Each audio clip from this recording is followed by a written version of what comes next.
샬롬, 김학중 목사입니다. 2025년 연말부터 충남 부여에 아주 흥미롭고 특별한 전시관이 하나 문을 열었습니다. 바로 우리나라 금속 공예의 최고봉이자 국보 중에 국보로 불리는 백제 금동 대향로를 위한 전용 전시관입니다. 능산리 진흙 속에서 기적처럼 발견된 이 아름다운 향로를 위해서 박물관 측은 무려 120평이라는 거대한 공간을 단독으로 내어주기로 결정했다고 합니다. 그런데 이 전시관이 만들어지는 과정에 참 의미 있는 사연이 숨어 있습니다. 애초 박물관은 이 공간의 백제 문화를 대표하는 국보 4점을 함께 모아서 전시할 계획이었습니다. 훌륭한 국보들을 한 곳에 꽉꽉 채워 관람객들에게 풍성한 볼거리를 제공하려고 했던 것이죠. 하지만 오랜 논의 끝에 방향을 완전히 틀었습니다. 나머지 3점의 국보를 과감히 빼버리고 오직 금동 대향로 단 한 점만을 그 넓은 공간 한가운데 두기로 한 것입니다. 저는 이 기사를 읽으며 무릎을 쳤습니다. 진정으로 중요한 것을 빛나게 하려면 나머지를 비워내는 용기가 필요하구나.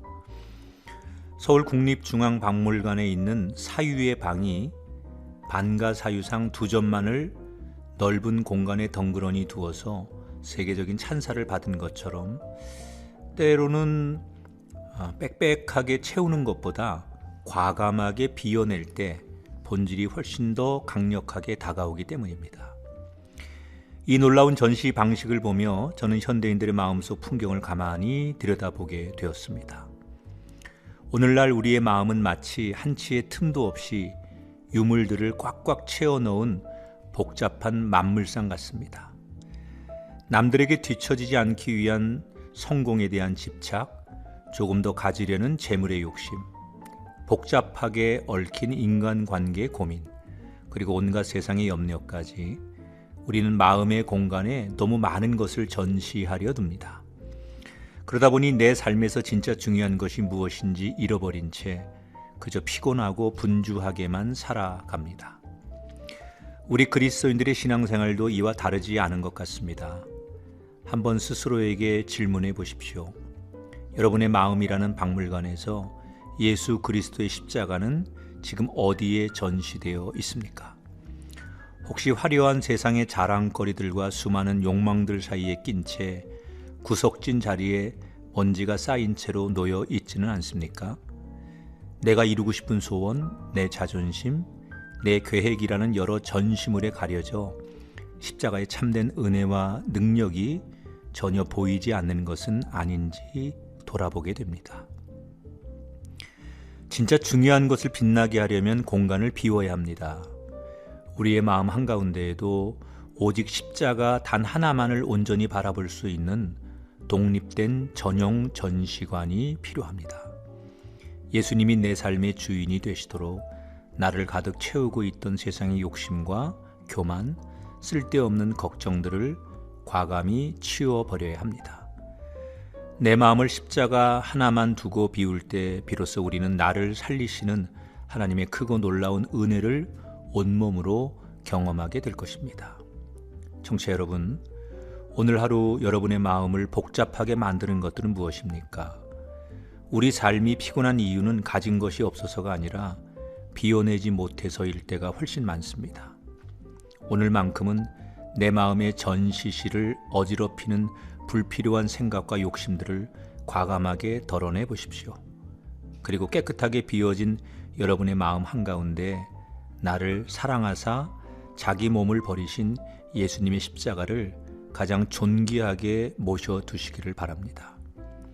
오직 주님 한 분만으로 내 마음의 공간이 충만해지는 넉넉하고 평안한 하루가 되시기를 주님의 이름으로 축복합니다.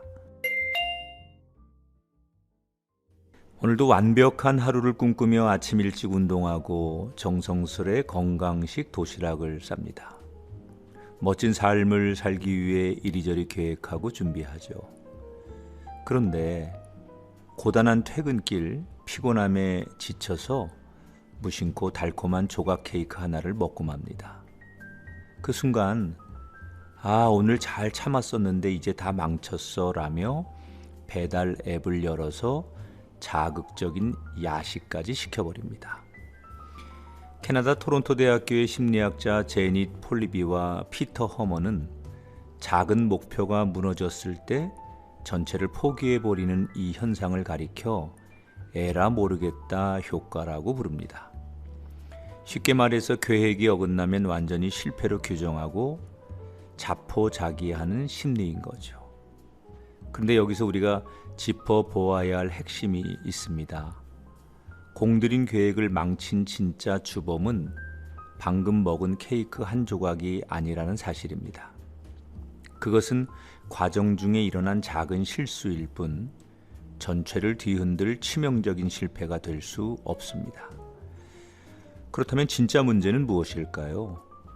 바로 그 작은 실수를 완전한 실패로 단정짓고 자신을 무너뜨리는 가혹한 해석에 있습니다. 다 망쳤다는 절망적인 해석이 결국 통제불능의 포기를 불러옵니다. 똑같은 빵 한 조각을 먹었더라도 그것을 어떻게 받아들이고 해석하느냐에 따라서 남은 하루의 결과는 천지 차이가 됩니다. 이러한 해석의 힘은 우리의 신앙과 일상의 여정에서도 소름 돋게 작동합니다. 예를 들어 일터에서 진행하던 프로젝트가 틀어지거나 누군가와 예전의 나쁜 습관으로 다투었을 때 우리는 종종 그것을 인생 전체의 실패나 신앙의 퇴보로 크게 해석하곤 합니다.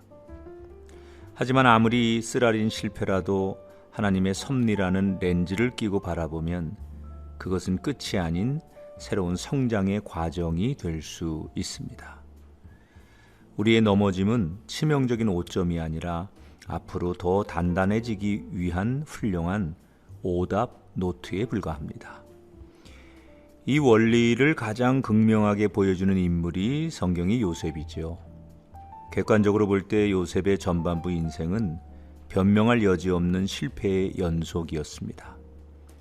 믿었던 형들에게 배신당해 구덩이에 던져졌고 말도 통하지 않는 이방 땅의 노예로 팔려갔으며 억울한 누명까지 쓰고 감옥에 갇히고 말았습니다. 보통 사람이라면 하나님은 나를 버리셨다라며 깊은 절망과 분노에 완전히 먹혀버렸을 끔찍한 상황이었습니다. 철저하게 망가진 회복 불가능해 보이는 절망의 늪이었습니다. 하지만 요셉은 탁월한 해석의 전문가였지요. 훗날 자신을 고통으로 몰아넣었던 형들과 재회를 했을 때 그는 뼈아픈 고난을 재해석합니다. 당신들이 나를 이곳에 팔았다고 근심하지 마십시오.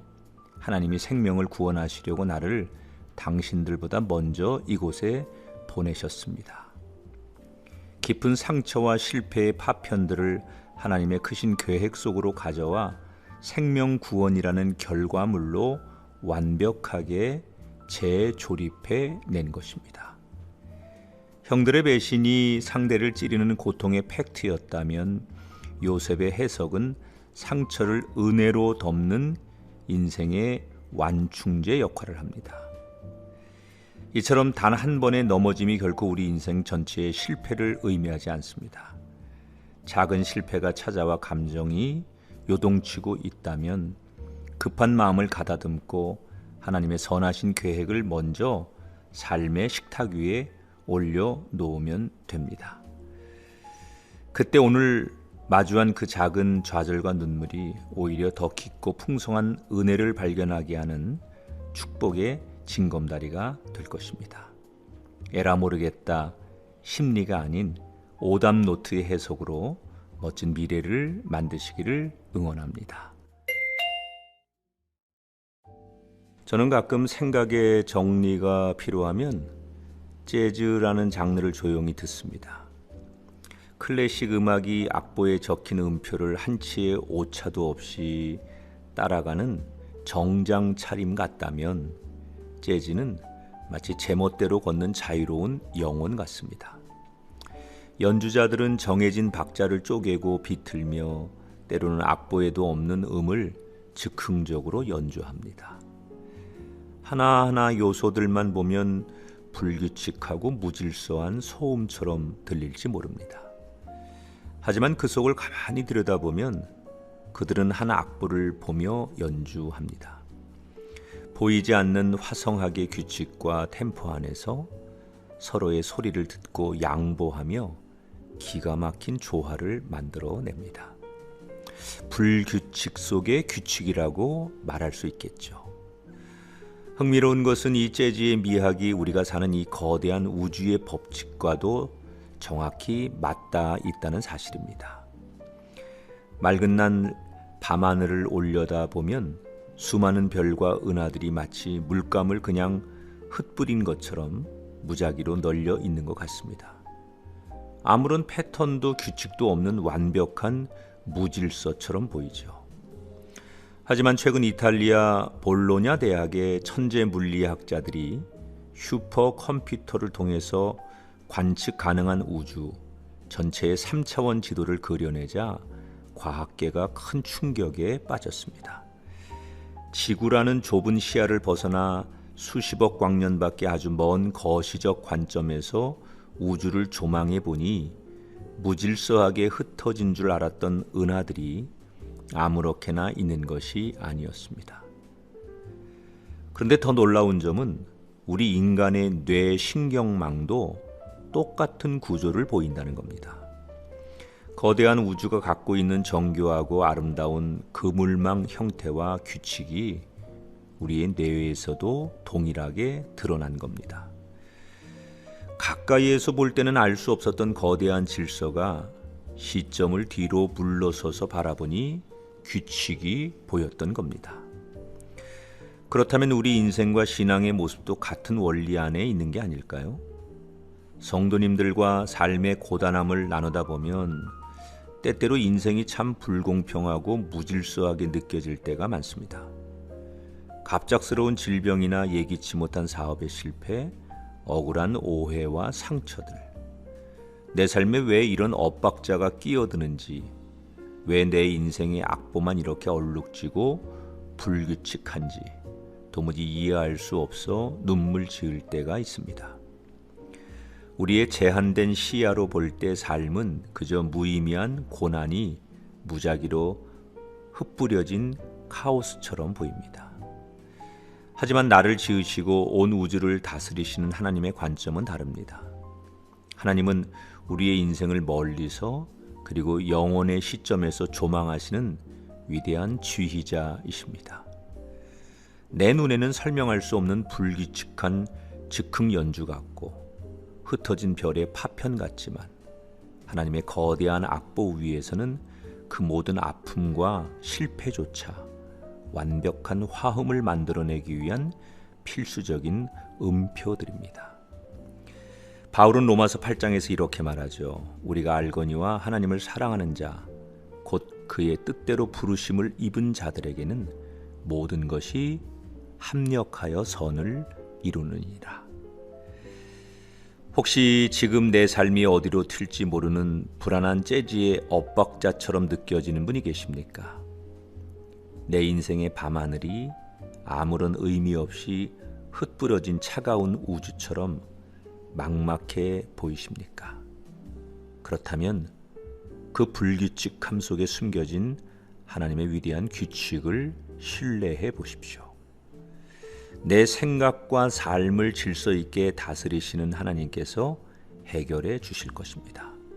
오늘 하루 내 삶의 불규칙한 엇박자마저도 가장 멋진 선율로 바꾸어내시는 위대한 하나님의 지휘에 온전히 내 삶을 맡겨드리는 평안이 있기를 주님의 이름으로 축복합니다. 요즘 다른 나라를 여행하는 방식이 조금씩 바뀌고 있습니다. 예전에는 유명 관광지를 많이 둘러보고 사진을 남기는 일이 여행의 중심이었다면 이제는 그 나라 사람들처럼 하루를 살아보려는 시도가 늘어나고 있습니다. 우리나라를 찾는 관광객들 가운데도 이런 모습을 볼 수 있는데 명동의 두피관리 클리닉에서 한국식 관리를 받아보고 메이크업 스튜디오에서 화장을 받기도 합니다.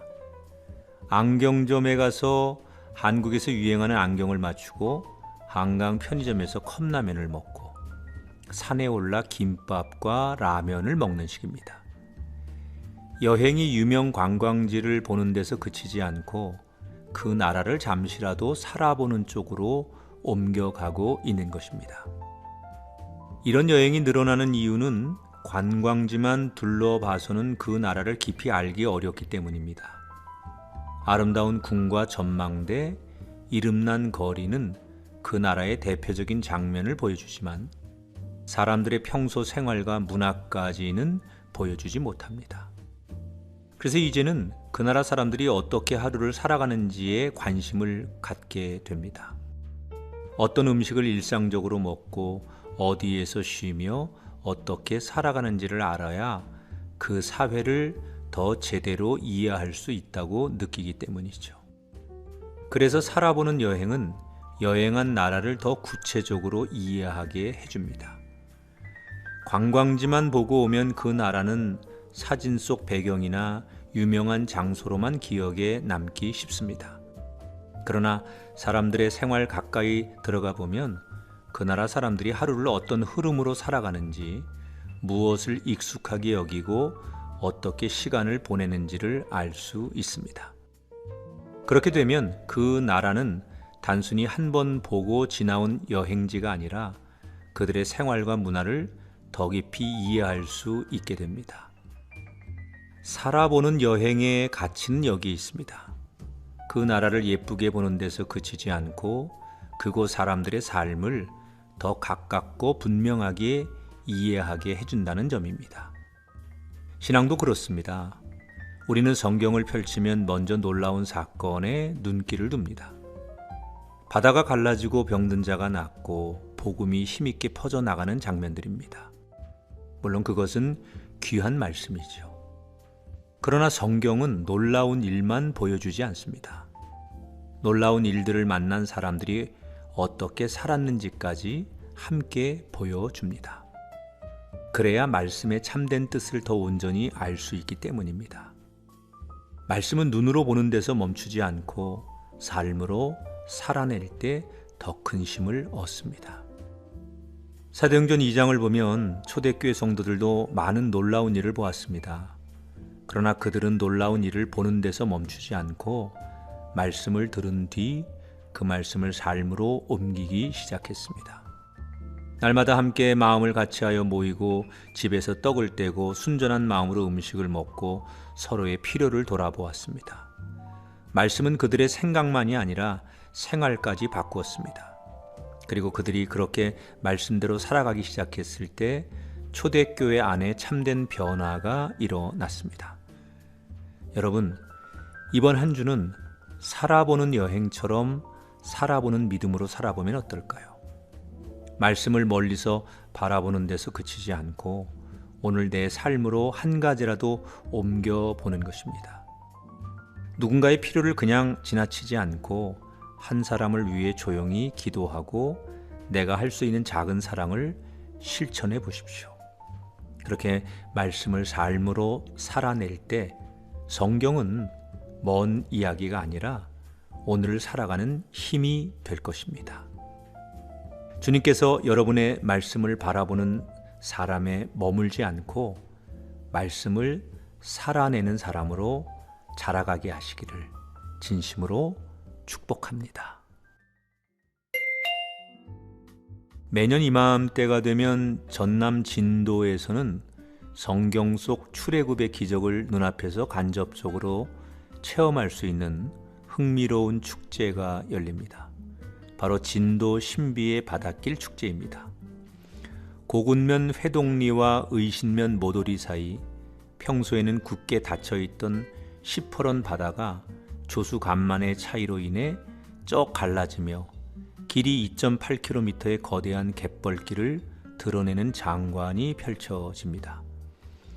올해로 45번째를 맞이하는 이번 축제의 주제는 새 길을 열다라고 합니다. 주최 측은 바다가 갈라지는 이 신비로운 현상 위에서 사람들의 염원과 기원을 담은 다채로운 퍼포먼스를 선보이며 세계적인 축제로 발돋움할 계획을 세우고 있답니다. 넘실대던 푸른 바다 한가운데로 사람이 걸어갈 수 있는 마른 땅이 드러나는 광경은 굳이 성경의 스토리를 모르는 사람에게도 깊은 탄성과 경이로움을 자아내기에 충분합니다. 저는 새길을 열다라는 이번 축제의 주제를 묵상하면서 수천 년 전 이스라엘 백성들이 마주했던 진짜 신비의 바닷길, 곧 홍해의 기적을 자연스럽게 떠올려 보았습니다. 진도의 바닷길은 자연의 섭리와 조수간만의 차이라는 과학적이고 예측 가능한 현상에 의해 열립니다. 하지만 이스라엘 백성들이 마주한 홍해는 전혀 달랐습니다. 뒤에서는 이집트의 전차 군대가 살기를 띠고 추격해오고 앞에는 검푸른 바다가 가로막고 있는 절체절명의 위기였습니다. 그 어떤 경험이나 지식으로도 바다가 갈라질 것이라 예측할 수 없는 완벽하게 막혀버린 사면초가의 절망이었습니다. 그러나 인간의 계산과 가능성이 완전히 끝난 바로 그 지점에서 하나님의 위대한 일하심이 시작되었습니다. 하나님은 밤새도록 강한 동풍을 불게 하셔서 바다를 가르시고 이스라엘 백성들이 마른 땅을 건너게 하셨습니다. 길이 전혀 없는 곳에 완벽한 새로운 길을 내신 거지요. 진도의 바닷길이 자연이 빚어낸 신비라면 홍해의 바닷길은 자기 백성을 끝까지 책임지시고 구원해 내시는 하나님의 집요한 사랑이 만들어낸 기적이었습니다. 우리가 살아가는 인생의 여정에도 굽이굽이 시퍼런 홍해가 가로막고 있을 때가 있습니다. 예기치 못한 건강의 위기로 도무지 풀리지 않는 재정의 한파로 혹은 얽히고 설킨 인간의 관계의 아픔으로 인해서 도무지 한 발짝도 앞으로 나갈 수 없을 때가 있죠. 내 힘으로는 바다를 가를 수도 파도를 잠재울 수도 없어 그저 주저앉아 눈물만 흘려야 하는 고단한 순간들 말입니다. 하지만 그 절망의 바다 앞에서도 결코 고개를 숙이거나 포기해서는 안 됩니다. 세상은 이제 길이 끝났다고 모든 것이 막혔다고 조롱하는 그곳에서 우리 하나님은 보이지 않는 저 깊은 파도 밑바닥에 새로운 은혜의 길을 묵묵히 예비하고 계시기 때문입니다. 모세가 믿음의 지팡이를 내밀었을 때 바다가 갈라졌듯 우리가 막막한 현실 앞에서도 기도의 두 손을 모으고 주님을 철저히 신뢰할 때 하나님은 우리 인생의 닫힌 바다를 가르시고 아무도 상상하지 못한 새 길을 활짝 열어주실 것입니다. 사랑하는 성도 여러분, 오늘 여러분의 삶을 가로막고 있는 두려운 홍해는 무엇입니까? 눈앞에서 출렁이는 거센 파도만 바라보며 절망하지 마십시오. 그 거친 파도 아래에 여러분을 살릴 구원의 마른 땅을 든든하게 준비하고 계신 하나님의 크신 손을 믿음의 눈으로 바라보시기 바랍니다. 오늘 하루 길이 없는 곳에서 담대하게 소망의 새 발걸음을 내딛는 복되고 승리하는 하루가 되시기를 주님의 이름으로 축복합니다. 요즘은 옛날과 다르게 사진을 쉽게 찍을 수 있게 되면서 여행을 가거나 특별한 날이 아니더라도 사진을 찍고 보관할 수 있게 되었습니다. 그래서 어디를 가든 사진을 찍는 사람을 쉽게 만날 수 있는데, 그런데 저는 사진을 찍는 모습을 보면서 사람들이 동일하게 보여주는 모습 한 가지를 발견할 수 있습니다. 찍고 난 후에 화면을 확인하며 조금 더 밝게, 조금 더 예쁘게 하려고 사진을 여러 번 다시 찍는 모습을 말입니다. 물론 저도 그 마음을 잘 알고 있습니다. 좋은 순간을 잘 남기고 싶고 보기 좋게 기록하고 싶은 마음이니까요. 다만 그 장면이 가끔은 저에게 질문을 던집니다. 우리는 무엇을 남기려는 걸까? 다른 사람에게 보일 잘 나온 장면일까? 아니면 내가 느끼고 있는 그 순간의 진짜 기쁨일까 말이죠. 이제는 내가 찍은 사진 한 장, 내가 쓴 문장 한 줄을 곧바로 공유할 수 있습니다. 그래서 마음속에는 늘 작은 심사가 따라붙습니다. 이 정도면 올려도 되나? 너무 평범해 보이지 않나 하는 생각입니다. 그렇게 조금씩 다듬고 다시 찍다 보면 내 삶에는 남에게 보일 하이라이트만 남고 정작 오늘의 내 진짜 표정은 사라지기도 합니다. 잘 보이려는 마음이 커질수록 내 마음은 더 조용히 뒤로 물러나는 느낌이 들 때도 있습니다.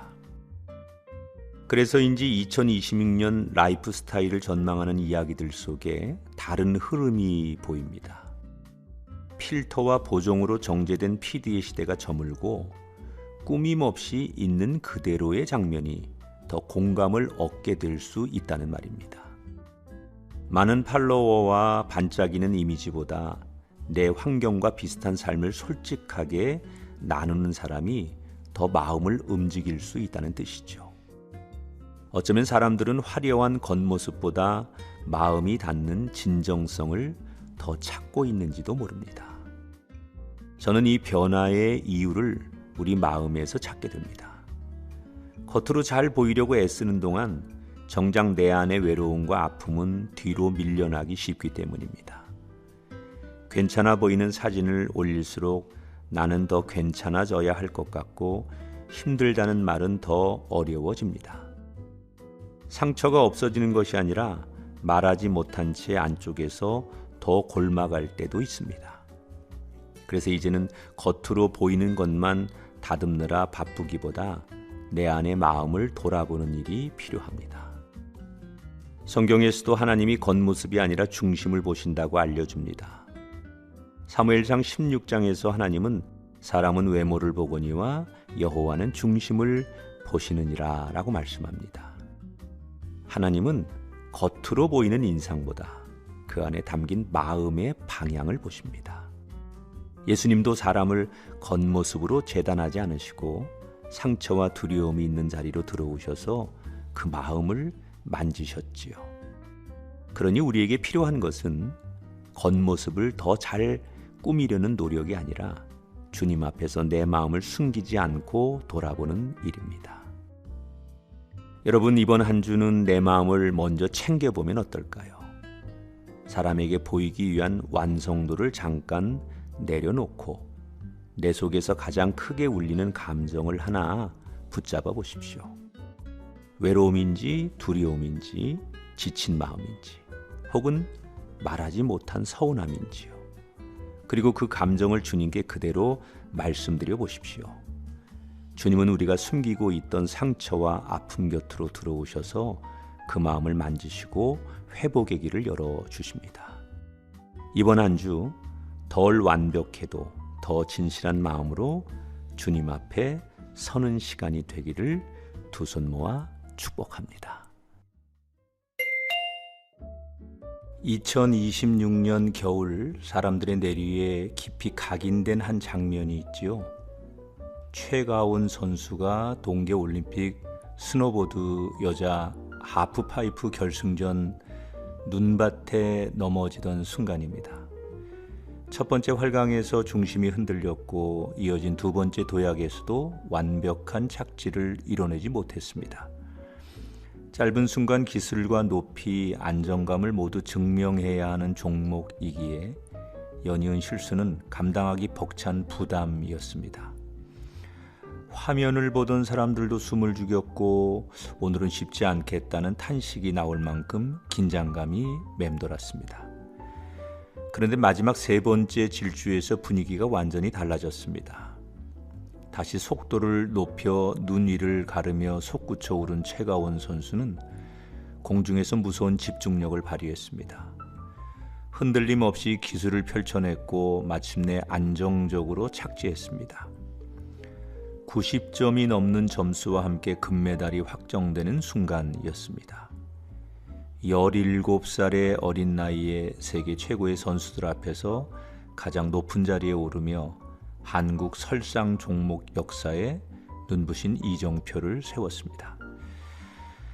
그러나 사람들의 마음에 남은 것은 단지 금메달이라는 결과물만이 아닙니다. 거칠게 넘어진 뒤에도 묵묵히 출발선으로 걸어 올라가던 표정, 숨을 고르며 자세를 다잡던 의지, 그리고 끝내 세 번째 비행을 포기하지 않았던 선택이 진한 여운을 남겼습니다. 넘어졌지만 결국 포기하지 않고 다시 올라가는 숭고한 뒷모습 말입니다. 생각해보면 우리의 삶도 이와 참 비슷합니다. 치열하게 준비했지만 기대한 결과가 나오지 않을 때가 있고, 순탄할 줄 알았던 일이 예상치 못한 변수로 매섭게 흔들릴 때도 있습니다. 공들인 관계가 삐걱거리고 굳게 내린 결정이 원점으로 돌아갈 때 우리는 종종 쓰라린 실패를 내 삶의 결론처럼 성급히 단정지어 버립니다. 이미 어긋난 일인데 굳이 다시 애쓸 필요가 있을까? 마음속에서는 먼저 주저앉을 핑계들이 피어납니다. 하지만 지난 삶을 돌아보면 가장 눈부시고 중요한 변화는 대개 포기하려던 순간에 내디딘 마지막 한 걸음에서 시작되었습니다. 우리의 신앙 여정도 마찬가지입니다. 굳건해 보이던 길 위에서도 우리는 흔들리고 넘어집니다. 뜨겁게 기도하던 마음이 식어버리기도 하고 응답이 더디다는 이유로 자신에게 혹은 하나님께 깊이 실망하는 날도 있습니다. 그러나 성경은 흠결 없는 완벽한 사람들의 이야기가 아닙니다. 수없이 넘어지면서도 다시 주님께 시선을 돌리는 사람들의 이야기입니다. 베드로를 보십시오. 예수님을 3번이나 부인했지만 인생이 참담한 실패에서 끝나지 않습니다. 부활하신 주님이 그 실패의 자리까지 찾아오셔서 따뜻하게 품어주셨기 때문입니다. 그 은혜 덕분에 베드로는 다시 부름을 받고 새로운 삶을 시작했습니다. 하나님이 귀하게 여기시는 것은 완벽함이 아니라 넘어졌음에도 다시 주님 품으로 돌아오려는 마음입니다.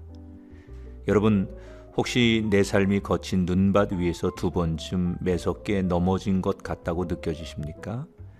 기대했던 수확이 없어서 다음 도약을 망설이고 계시는지요? 오늘은 이렇게 기도해 보십시오. 주님, 다시 한번 일어설 용기를 주세요. 어찌할 수 없는 결과보다 결국 포기하지 않으려는 내 마음을 단단히 붙들어 달라고 간절히 기도해 보세요. 영광스러운 금메달은 주저앉고 싶었던 3번째 도약에서 탄생했습니다. 어쩌면 우리 삶의 하프 파이프에도 아직 채 끝나지 않은 한 번의 비행이 더 남아 있을지 모릅니다. 오늘 용기 내어 그 귀한 한 걸음을 다시 내딛는 하루가 되시기를 축복합니다. 얼마 전 엘리베이터가 도착한 걸 보고 타기 위해 서둘러 달려갔습니다. 문이 닫히기 직전이어서 마음이 급해졌는데 먼저 타고 있던 분이 저를 보고 닫힌 버튼 대신 열린 버튼을 눌러 기다려 주셨습니다. 저는 숨을 고르며 감사하다고 말했고 그분은 고개를 살짝 끄덕였습니다. 짧은 몇 초였지만 그냥 지나칠 수도 있는 자리에서 저를 기다려준 작은 친절이 제 마음을 따뜻하게 만들어 주었습니다. 저를 기다려 주었던 그 몇 초가 마음에 따뜻하게 오래 남았던 것은 모두가 급해 보이는 하루를 살다 보니 누군가의 기다림이 선물처럼 느껴졌기 때문이었던 것 같습니다. 급한 일상을 살아가다 보면 가끔 우리의 일상이 삭막하다고 느낄 때가 있습니다.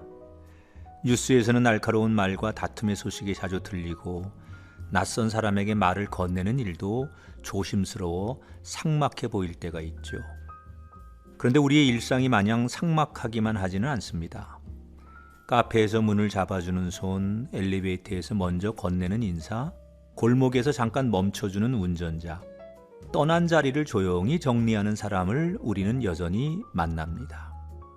작은 친절은 조용해서 잘 보이지 않을 뿐 우리 곁에서 오늘을 따뜻하게 살아갈 온기를 남겨줍니다.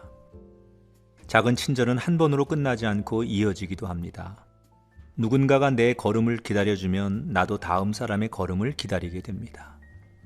자리를 내어준 모습을 보면 통로를 비우고 말을 부드럽게 건네는 모습을 보면 내 목소리도 낮아집니다. 직접 되돌려 줄 사람이 없어도 받은 따뜻함이 내 표정과 행동을 바꿉니다. 퇴근길에 한 번 더 양보하고 집에 돌아와서는 가족에게 수고했다는 말을 먼저 건네게 되지요. 그렇게 바뀐 태도가 또 다른 사람의 하루를 따뜻하게 만들 때가 있습니다. 성경에 예수님도 이런 작은 친절로 사람을 만나셨죠. 누가복음 18장에서 예수님은 눈먼 사람이 부르짖을 때 걸음을 멈추고 그 사람을 가까이 오게 하셨습니다. 예수님께서 머물러 서서라는 짧은 표현 속에 한 사람을 위해 속도를 늦추신 주님의 마음이 담겨 있습니다. 그 멈춤과 배려로 그 사람은 다시 길을 걷게 되었고 주변 사람들도 하나님께 영광을 돌렸습니다. 예수님은 많은 사람 사이에서 한 사람을 놓치지 않으셨고 그 한 사람의 삶을 따뜻하게 만들어 주셨습니다. 저는 교회 공동체가 이런 작은 친절을 잊지 않았으면 좋겠습니다. 처음 온 분에게 자리를 안내해드리고 예배 후에 이름을 묻고 누군가의 이야기를 끝까지 들어주는 일입니다. 힘들어 보이는 이웃에게 안부를 묻고 아이를 데리고 온 부모에게 통로를 조금 비워드리는 일도 같은 친절입니다. 봉사하는 분에게 고맙다고 말해주고 실수한 사람에게는 바로 결론을 내리기보다 한 번 더 사정을 들어주는 태도도 필요합니다. 우리가 대수롭지 않게 여기는 한마디가 어떤 사람에게는 마음을 다시 세우는 힘이 되기도 합니다. 청취자 여러분, 이번 한 주 작은 친절을 베풀어 보시면 어떨까요? 먼저 인사하기, 문을 잠깐 잡아주기, 고마움을 말로 전하기, 답장이 늦은 사람을 다그치지 않기 같은 일입니다. 가능하다면 하루의 끝에 오늘 내가 누구를 기다려 주었는지, 누구의 말을 끝까지 들어 주었는지를 돌아보셔도 좋겠습니다. 주님이 한 사람 앞에 멈추어 서 주셨듯이 우리의 작은 친절이 누군가의 하루를 따뜻하게 하기를 바랍니다. 주님께서 청취자 여러분의 하루를 따뜻하게 지켜주시기를 축복합니다. 저는 꿈의 교회 김학중 목사입니다.